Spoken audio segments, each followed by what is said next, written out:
He was off the campaign trail and donning his prime minister's hat today. Carney is here in Ottawa today, where he met with a committee of his cabinet to discuss President Trump's trade war, which he says has already started to impact Canada's economy. We left instructions for officials to ensure that the next government,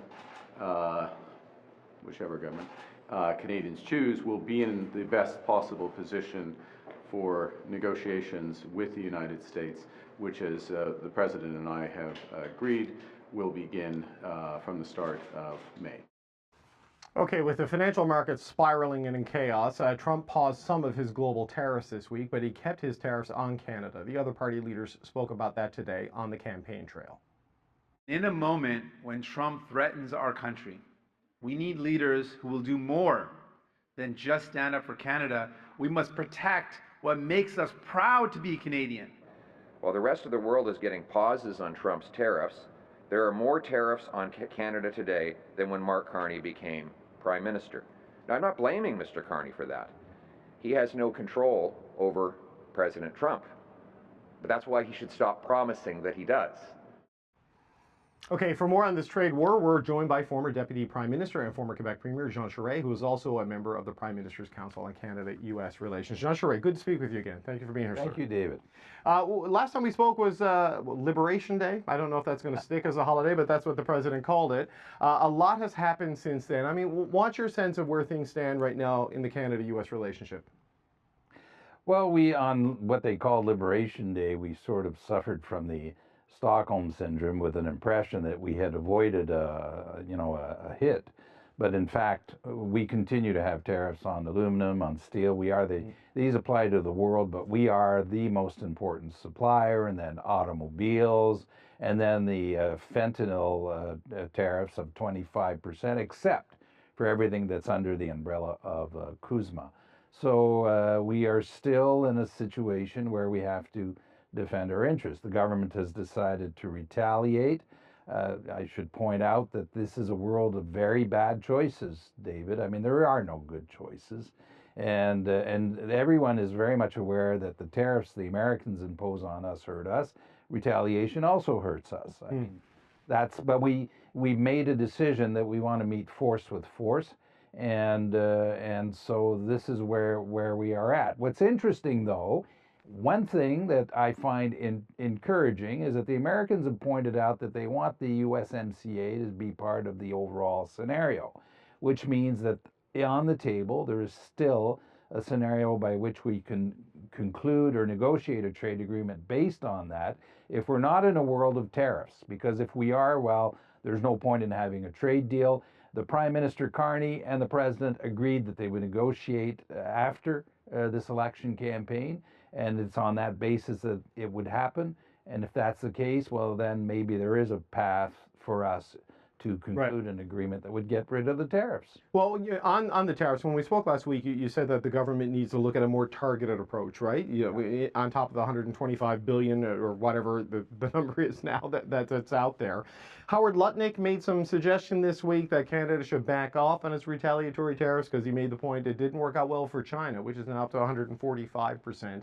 There's no sign that's happening from the Canadian side. I mean, do you think it could get to that point, or do you think it is status quo right up until whoever wins and whatever happens after that?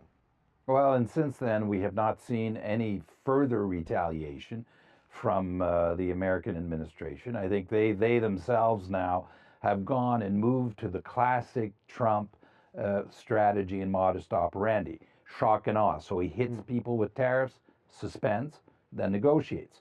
And in the case of Canada, there's been no escalation since we have retaliated, and the China situation has escalated. Now, why is China important? And it's important to Canada, by the way, David. It's 45% of the world's economy when you combine the GDP of the United States and China. So this is going to have fallout all over the world, and that's obviously keeping them very busy. In the meantime, we should I think we just need to stay very focused, stay on the strategy we have right now, and once the election campaign is passed, then we have to sit down and see how much of a negotiation we can get going. But you know, Mr. Charest, the economic pain, the stock market losses, the anxiety, the data, the political pushback, none of it seems to be moving Donald Trump. I mean, he crashed the market, and then when he eased off, it came back up, and he took credit for the rebound. But he's still got a tariff level in place on all of these economies and China, which is still causing major damage. I mean, what is the pressure point as you see it? Because I know you're in Washington recently, that could get the president to shift on this, because he kind of responded this week by having a public cabinet meeting where he just got praised by all the people whose jobs depend on him, and he shows no signs of really moving beyond the 10% at this point. There's two indicators that seem to move the president. One is the markets, the obvious one. The second one is 10-year bonds, which is going to have an impact on his budget process. And David, what's going to be interesting in the next few weeks is that this story is going to move to the budget process in the United States, where he needs to have interest rates at a reasonable level to be able to get through the process and start controlling the deficit and the debt. And so the bond markets are now a factor that weigh in more heavily than they used to. The other thing that's changing is that last week in Congress, there was a vote in the Senate, not a vote that has a consequence on the administration, but yet 4 Republican senators voted with the Democrats to ask that they suspend the tariffs towards Canada. The other significant thing that happened, he had to withdraw the candidacy of Elise Stefanik for ambassador to the UN because his count number is too tight in the American Congress. All of these are signs that these events are catching up with him, and you can guess, you're pretty much a good guess that last week was not a good day when a lot of American, I imagine, congressmen and business people were telling him to relent. So there is pressure. Things are happening. There is a cumulative effect, and this will obviously determine the path as he moves ahead. He needs to reach agreements as we move ahead. Yeah, the bond market one is interesting because he seems willing to maybe tolerate a recession, but not a depression, and so maybe that's the key point there. But you know, Mr. Charest, we spoke with Democratic Senator Jean Charest from New Hampshire, former governor there, one of the ranking members on the Senate Foreign Relations Committee. She argues that what Trump is essentially doing here is not going to hurt China, but it could very well send a lot of people into the arms of China, and pointing to meetings that South Korea and Japan have had with China in the wake of all of this. I mean, is that a potential way you see things reordering if the U.S. just becomes difficult to work with? More difficult. David, you're right. There is, one of the consequences is there's going to be a reordering of geopolitics in the world. And China's now sitting down with Japan and South Korea to look at how they could do a trade deal together. And the American actions are pushing them in that direction. China has decided to flatline their tariffs with Africa. They're going to use the soft power they have that the Americans are not using to be able to increase their influence throughout the world.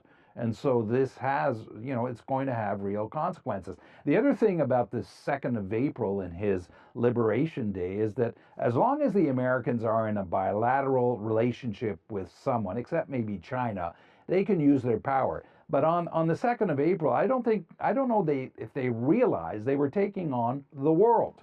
Now, if they take on the world, then it's a different power relationship, and the pushback was such that they had to relent. And that's what they're having to deal with as they deal with the tariffs as they move ahead. They're going to tank their own economy as they continue on this path and push them into a recession. It'll hurt Canada, but their consumers are going to feel the impact. China, mind you, I mean, they have been the manufacturer of the American economy and consumers for years now. If prices go up the way they're going to go up, it'll have a real impact on the budget of American families. Jean Charest, former Premier of Quebec, former Deputy Prime Minister, we appreciate your time today, sir. Thanks for being here. Thank you, David. Okay, we're going to move.